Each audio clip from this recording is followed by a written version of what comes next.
বৃন্দাবনের গলিতে হারালেই মঙ্গল মানাচ্ছে, সারা জগতে হারিয়ে গেলে ভয় হয়,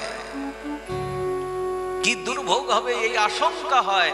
কিন্তু বৃন্দাবনের গলিতে যে একবার হারিয়ে যায়, রাধে রাধে করতে করতে রাধা মাধবের চরণ দর্শন যাও, বারবার বৃন্দাবনের গলিতে হারিয়ে যাও, সাক্ষাৎ কৃপা হয়ে যাবে। এরকম ভাব নিয়ে যদি বৃন্দাবন যাওয়া হয় তবে বৃন্দাবনের অনুভব হয় মানাচ্ছে। কিন্তু মুশকিল কি জানেন, আমরা তো বেশিরভাগ ওই ভেড়ার পালের মতন হই হই করতে করতে যাই।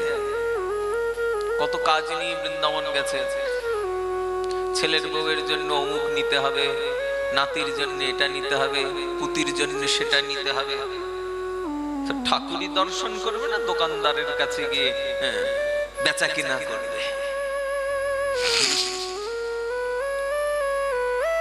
ওই দোকানদারের কাছে গিয়ে বেচা কিনা করতে, আর একবার বৃন্দাবনের বাজারে ঢুকলে কি নেবে আর কি না নেবে ওই করতে করতে বস্তা ভর্তি শুধু